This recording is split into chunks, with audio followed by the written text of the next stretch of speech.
እነዚህ ሰዎች እስከ መጨረሻው ድረስ መቀመጥ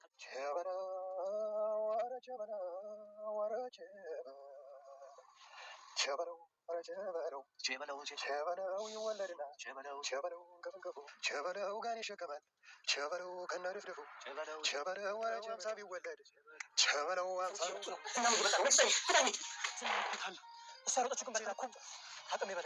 እና ሊያድናት አልቻለም። የቻለውን ያቅሙን ሁሉ ሞከረ። በቤትም ገባ። እንግዲህ ቆጣሪም አብሪታም መብራት ሰሪ ሆኖ የፈለገውን ነገር ብቻ የተለያዩ ነገሮችን አድርጎ ከነዝና ቤት ለመግባት ሞክሯል። ነገር ግን ትህትና ማስመለጥ አልቻለም። ያሳዝናል። እንግዲህ በጣም በብዙ ድርድሮች እና ምክንያቶች መካከል እንዲሁም ደግሞ ተዘጋጅተውበት ነበር የሄዱት ወደ ትህትና። ትህትና ከዛ ቤት ዛሬ ማምለጥ አለባት በማለት ያውም ለአማራጭም እንዲሁም ደግሞ በቡድን ሰብሰብ ብለው ራሱ ተማክረው እዛ ቤት እንዲወጡ በማድረግ ብዙ ነገሮችን ተጠቅሞም ነበረ። ይሁን እንጂ እነ አጅሬት እንግዲህ አምልጣለች፣ አልቻለችም ማለት ነው። እንግዲህ ልታመልጥ አልቻለችም። ያው እሷም ጸሎት እያደረገች ነበረ። ከዚህ ቤት ዛሬ መውጣት አለብኝ ፈጣሪ እርዳኝ እያለች የመጨረሻ ቀኗ እንደሆነ ራሱ ታውቋታል። ስለዚህ መድብል ምንድን ነው ያደረገው? ወደ ቤት ተመልሰና እንደ አዲስ እቅድ ነበር ያወጡት። እሷ በራሷ ፈቃድ እንደዚህ ከደወለችልን እኛ ደግሞ እንዴት ነው መግባት እንዳለብን እናውቃለን በማለት ተመልሰው ወደ ቤት ይማከራሉ። ከተማከሩም በኋላ ቀጥ ብለው ወደ ትህትና ነበር የመጡት። እንግዲህ ማንሽ ምንድነሽ ብሎ ለተወሰነው ነገር አጣርቷል። ስልክ ቤት አገኘሽው በማለትም እንግዲህ ስጠይቃት መርዘው እዛ ታግተው ስለነበረ እሱ ሰጠኝ ነው የሚለውን ምክንያት ሰጠዋለች። ይሁን እንጂ እንደዛ አድርጋ ራሱ ጥሩ ነገር ነው እንግዲህ ያረጉት። እነሱም አላስመለጧትም ማለት ነው። እንግዲህ ብዙ ነገሮችን ቢደረድሩም መድብልን በጣም አዝኗል። የቻልኩትን ነገር አድርጌያለሁ በማለት እንግዲህ ጥሯት ነበር የሮጠው ማለት ነው ወደ ቤት።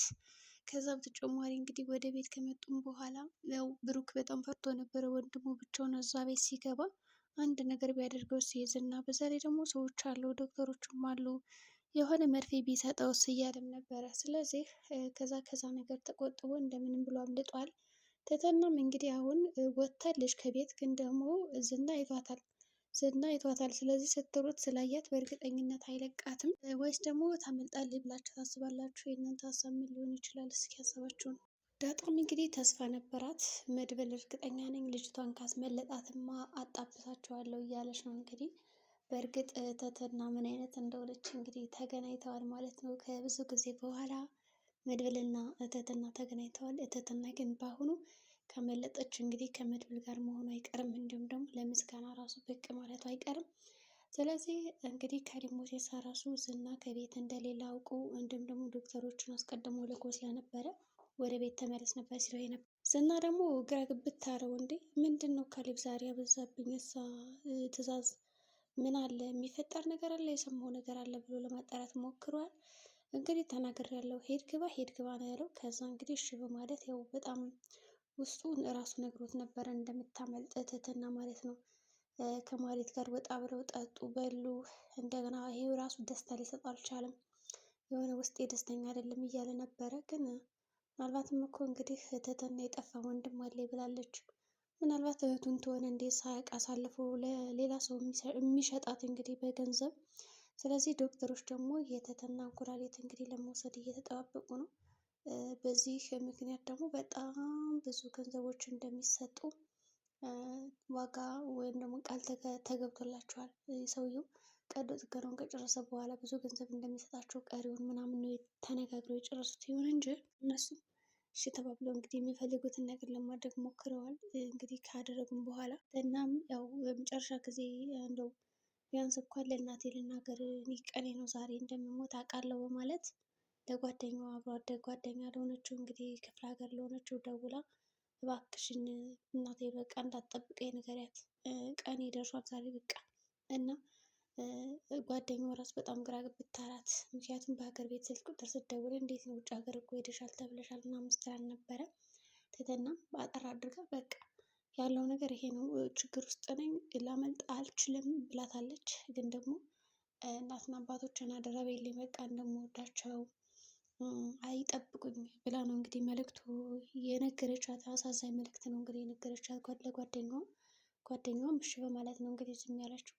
በሌላ በኩል እንግዲህ ያው ኤፍራታ ከመርዞ ጋር ያው ተጣብሳለች። አሁን ውዴ ምናምን እያለ ጥሯት ይሄዳል ይመጣል። ከዛ ደግሞ ስልክ ቁጥር የመድብልን ሰጠውት ትትና ለምትባል ልጅ ብሏታል።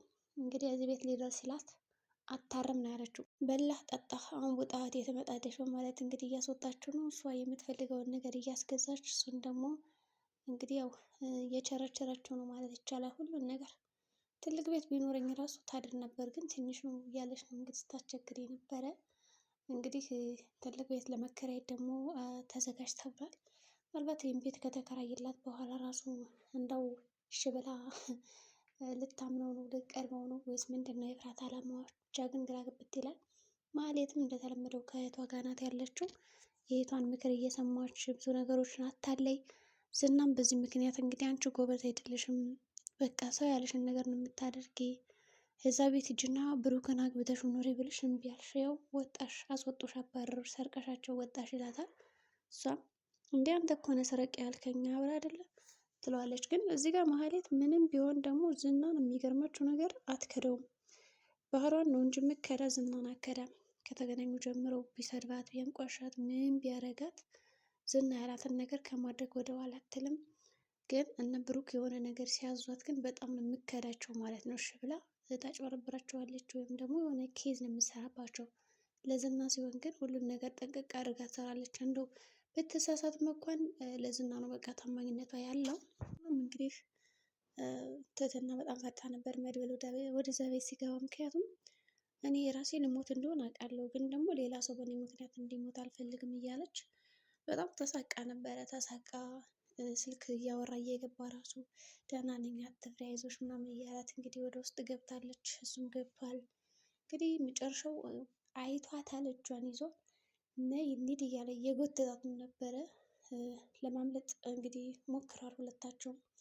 ዝናም እንደተደወለለት ወዲያውኑ ነበር ወደ ቤት የተመለሰው። ዝና ግን ትትናን ሳይዛት አይቀርም ማምለጣችንን ብዬ አስባለሁ። አንደኛ በጣም ጨለማ ነው፣ ሁለተኛ ደግሞ የማታመልጥበት ምክንያት እጇን ራሷን ለማጥፋት ጎድተው ስለነበረ ያማታል ብዬ አስባለሁ። ለመሮጥ ምቹ አይሆንላትም። በዛ ላይ እንግዲህ ያው ድክምክም ብላለች። ምግብ ምንም እየበላች አልነበረም፣ እየተንከባከባትም አልነበረም። ስለዚህ ትህትና የመምለጥ ቻንሷ በጣም ዝቅተኛ ነው ብዬ አስባለሁ በበኩሌ። ቅድስትም እንግዲህ ሰርጓን እየጠበቀች ነው። ዳጣ እንግዲህ አብሬያቸው አልሄድም በማለት አልሄደችም። ሉላ ደግሞ እንደተለመደው ተጨንቃለች። አሁን ደግሞ ዝና በደላላ እያፈላልጋት ስለሆነ የሆነ ደላላ እንግዲህ መጥቶ እንዴት ነው ሉና ነሽ ብሎ ጠይቋታል። እሷ ደግሞ አይደለውም በማለት ነው እንግዲህ የመለሰችለት። ለዚህም ምክንያትማ ሞገስ ማወቅ አለበት ብላ ደውላ አሳውቀዋለች። ሞገስም አትፍሪ እያላት ነው። እና ደግሞ እንግዲህ ሞገስ ጀግና ነው እያሉም ነበረ። ፈሪ ቢሆንም ጀግና ነው አንድ ነገር ቆርጦ ከተነሳ ሲሉም ነበር። ይሄ እውነት ነው።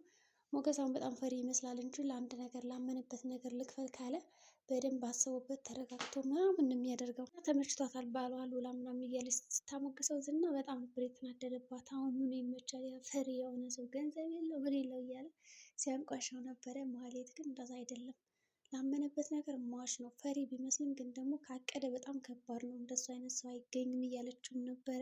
እነ ብሩክም ተጨንቀው ሳለ መድብል እየተምዘገዘገ ነው የወጣላቸው። እንግዲህ ትህትና የምታመልጥ ይመስላችኋል ወይስ አታመልጥ?